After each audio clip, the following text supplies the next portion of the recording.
So இப்போ நம்ம external CSS so அதை ஒரு ஃபுல் வெப்சைட் க்ரியேட் பண்ணுறதுக்கு எப்படி யூஸ் பண்ணுறோம். ஸோ இங்கே ஃபஸ்ட்டு டாக் டைப் HTML கொடுத்துக்கிறோம். ஸோ HTML5 ஃபீச்சர்ஸ் நம்ம வெப்சைட்டுக்குள்ளே ஆட் பண்ணியிருக்கேன். அடுத்தது language attribute. So language attribute இங்கே ஆட் பண்ணிக்கிறேன். ஸோ லாங்குவேஜ் வந்து இங்கிலீஷ். அடுத்த ஹெட்டுக்குள்ளே 3 டேக் ஆட் பண்ணியிருக்கேன். ஒன்று meta charset, Unicode transformation feature. அடுத்தது டைட்டில் கொடுத்துருக்கோம். ஸோ நம்ம வெப்சைட்டோட டைட்டில் இங்கே தான் டிஸ்பிளே ஆக போகுது. அடுத்தது லிங்க்கு. ஸோ இங்கே கவனி, நான் ஏற்கனவே சொன்ன இது என்ன பண்ணியிருக்கோன்றதை நான் திரும்ப ஒரு தடவை டீட்டெயிலாக எக்ஸ்பிளைன் பண்ணுறேன். கொஞ்சம் கவனி. ஸோ இந்த லிங்க் ஷீட் ஏன் கொடுக்குறோம், இந்த லிங்க்கு டேக் எதுக்கு கொடுக்குறோம் அப்படின்னா, வெளியில் நம்ம வச்சுருக்கிற சிஎஸ்எஸ் ஃபைல் இந்த HTML டாக்குமெண்ட்டுக்குள்ளே அந்த ஃபீச்சரை க்ரியேட் பண்ணணும். அங்கே கொடுத்துருக்க ஃபீச்சர் HTML டாக்குமெண்ட்டில் அஃபெக்ட் பண்ணணும் அப்படின்னா லிங்க் அப்படிங்கிற இந்த டேக்கு நம்ம மஸ்ட் யூஸ் பண்ணணும். ஓகேவா? ஸோ இப்போ அடுத்தது இங்கே REL அப்படின்னா என்ன அப்படின்னு பார்த்தீங்கன்னா ரிலேஷன்ஷிப் அப்படின்னு சொல்லுவாங்க. ஓகேவா? என்ன ரிலேஷன்ஷிப்? இப்போது நம்ம வெளியில் வச்சுருக்கிற அந்த சிஎஸ்எஸ் டாக்குமெண்ட் சிஎஸ்எஸ்ஸை தான் இருக்கா, அந்த சிஎஸ்எஸ்க்குள்ளே இருக்கிற அந்த டீட்டெயில்ஸ், அந்த வேல்யூஸ் என்னவா இருக்குன்னா ஸ்டைல் ஷீட்டாக இருக்க போகுது. கேஸ்கேடட் ஸ்டைல் ஷீட் தானே சிஎஸ்எஸ்ஸு. ஸோ ஸ்டைல் ஷீட்டாக தான் உள்ளே இருக்குது அப்படிங்கிற ரிலேஷன்ஷிப்பை நம்ம இங்கே கொடுத்துட்றோம். இந்த ரிலேஷன்ஷிப் நம்ம கொடுக்காம விட்டோம். ஸோ இந்த REL அப்படின்னு போட்டு ஸ்டைல் ஷீட் அப்படிங்கிறத கொடுக்காம விட்டோம் அப்படின்னா வெளியில் இருக்கிற அந்த சிஎஸ்எஸ் டாக்குமெண்ட்டை அது சிஎஸ்எஸ் டாக்குமெண்ட்டாக எடுத்துக்காது.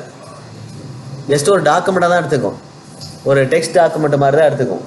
அதுக்குள்ளே இருக்கிறது சிஎஸ்எஸ் தான் அப்படிங்கிற ஐடென்டிஃபை பண்ணுறதுக்கு நம்ம இங்கே ரிலேஷன்ஷிப், அந்த ரிலேஷன்ஷிப் அப்படின்னா அந்த உள்ளே இருக்கிற டாக்குமெண்ட்டோட டைப் என்ன, ஸ்டைல் ஷீட் டைப் தான்.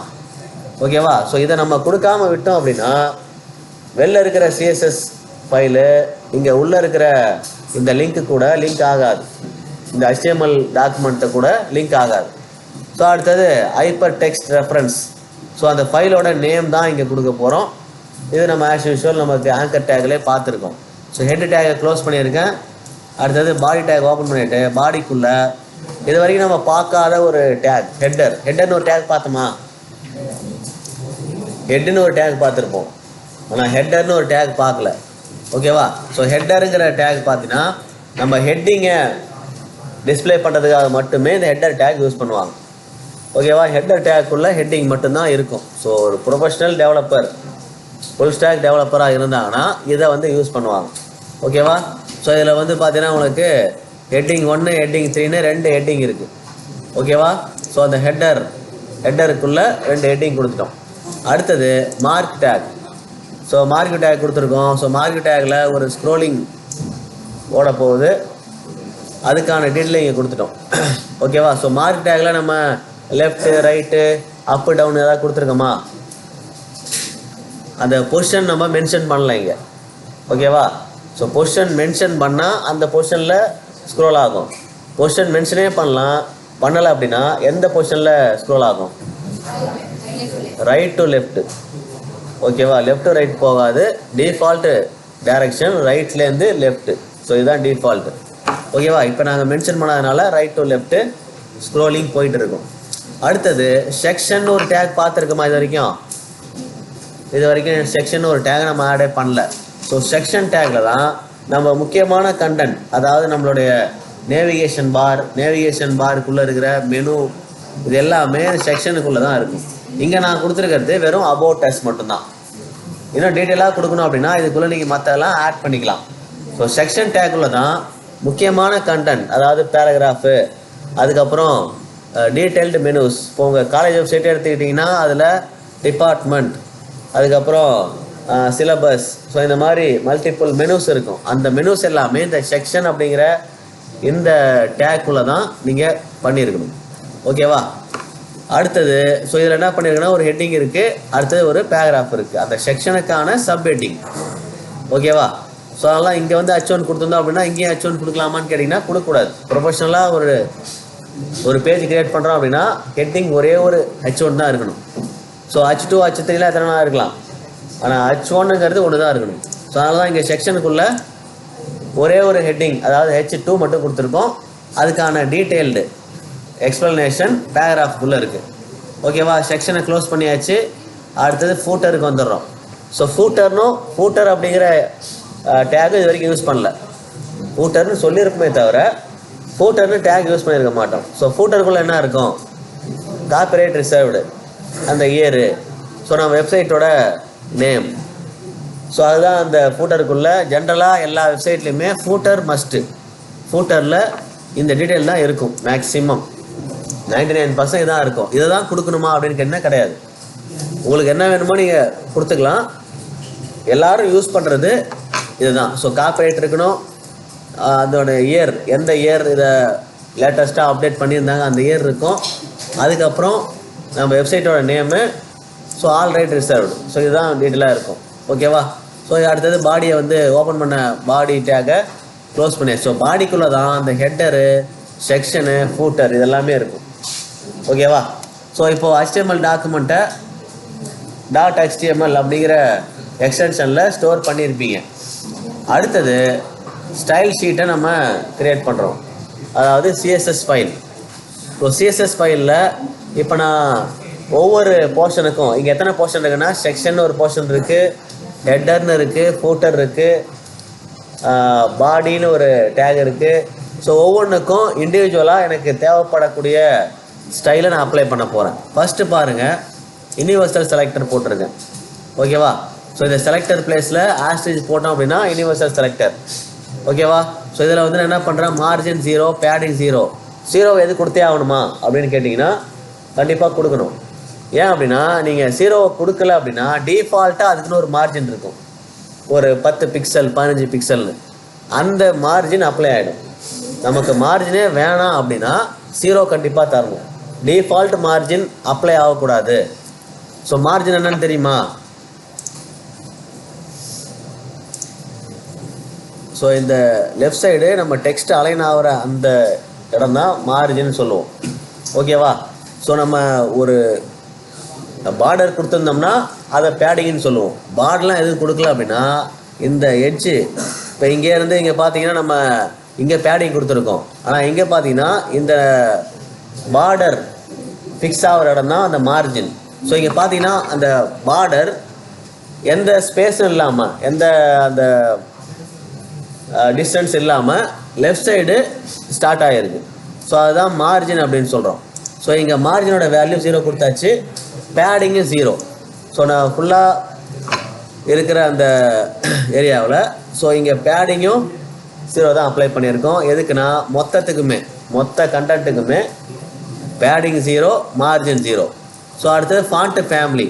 ஸோ ஃபாண்ட்டு ஃபேமிலியில் நார்மலாகவே நம்ம 3 ஃபாண்ட்டு கொடுப்போம் அப்படின்னு சொல்லியிருந்தோம். So first Segoe UI, Arial, sans serif. So ஏதாவது ஒன்று ஃபெயிலியர் ஆச்சுன்னா அடுத்தது உள்ள ஃபாண்ட்டு ஃபேமிலி அடுத்த லிஸ்ட்டில் இருக்கும். ஓகேவா? ஸோ செகோ யூஐ ஃபெயிலியர் ஆச்சுன்னா ஏரியல் எடுத்துக்கும், ஏரியல் ஃபெயிலியர் ஆச்சுன்னா சான்ஸ் செரிஃப் எடுத்துக்கும். 3 ஃபெயிலியர் ஆச்சுன்னா டெக்ஸ்டே டிஸ்பிளே ஆகாது. ஓகேவா? அந்த மாதிரி ஆகிறதுக்கு வாய்ப்பு இல்லை. ஏதாவது 3ல் ஒரு டெக்ஸ்டாவது சப்போர்ட் பண்ணும்.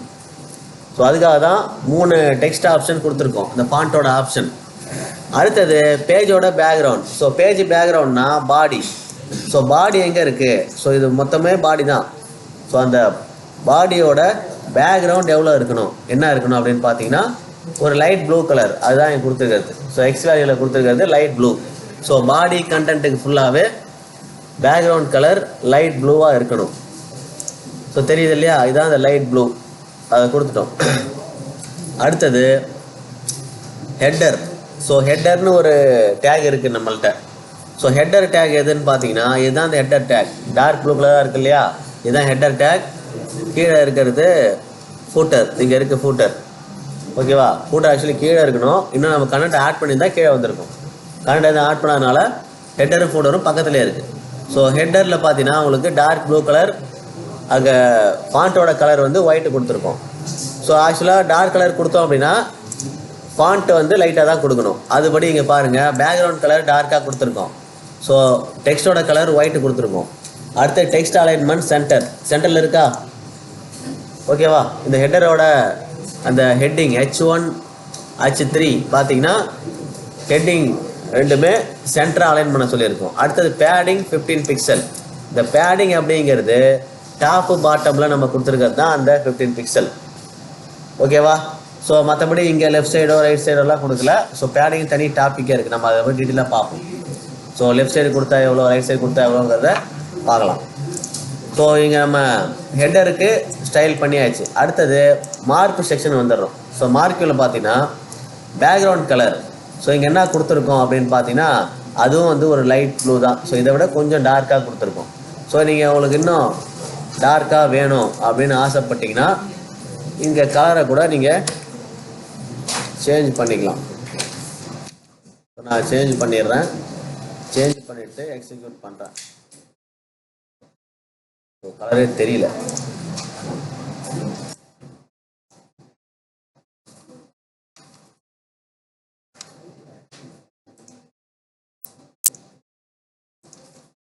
ஓகேவா? ஸோ இப்போது வந்து மார்க்கு பேக்ரவுண்டு டீசெண்டாக பார்க்குற மாதிரி இருக்குது. ஓகேவா?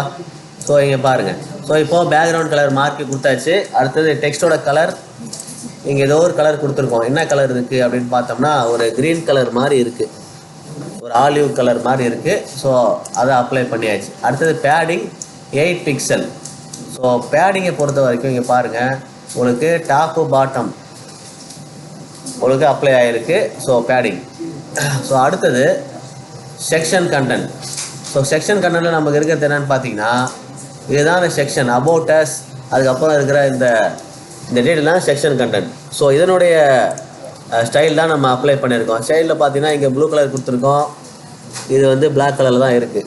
ஸோ அதை நம்ம செக் பண்ணுவோம் என்ன கொடுத்துருக்கோம் அப்படின்றத. செக்ஷனில் பார்த்தீங்கன்னா ஸோ பேடிங் 20 பிக்சல், வேறு எதுவுமே கொடுக்கல. ஸோ செக்ஷன் கண்டென்ட்டில் பேடிங் மட்டும் கொடுத்துருக்கோம். அடுத்தது ஹெட்டிங் வந்து கலர் வந்து ப்ளூ கலர். அடுத்தது பேராகிராஃபோட கலர் ஏதோ ஒரு கலர், ஆக்சுவலாக அது பிளாக் கலர் மாதிரி தான் இருக்குது. So font size 16 pixel. So இதை நம்ம இன்க்ரீஸ் பண்ண பேராகிராஃபோட சைஸ் வந்து மாறும். இப்போ நான் வந்து 20 கொடுத்துருக்கேன். ஸோ 20 கொடுத்துட்டு செக் பண்ணுறேன். ஸோ கொஞ்சம் அந்த சைஸ் வந்து இன்க்ரீஸ் ஆகிருக்கு. ஓகேவா? ஸோ இதெல்லாம் இங்கே கொடுத்துருக்கோம்.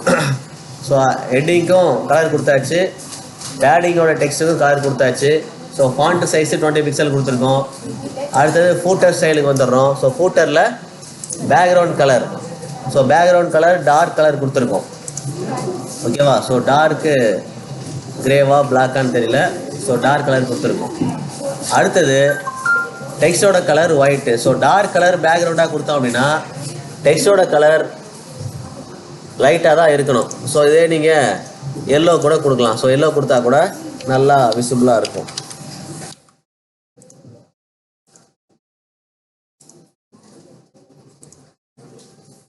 ஓகேவா? ஸோ நம்ம ஃபூட்டரில் ஸ்டைல் பண்ணியாச்சு.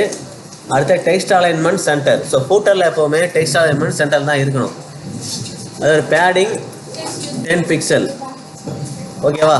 ஸோ எல்லாத்தையும் கொடுத்துட்டு எக்ஸிக்யூட் பண்ணி பார்த்தீங்கன்னா உங்களோட வெப்சைட் இந்த மாதிரி கொஞ்சம் பார்க்குற மாதிரி இருக்கும். ஓகேவா? இப்போ நம்ம பண்ணியிருக்கிறது எக்ஸ்டர்னல் சிஎஸ்எஸில் ஒரு கம்ப்ளீட் ஸ்ட்ரக்சர் பண்ணியிருக்கோம்.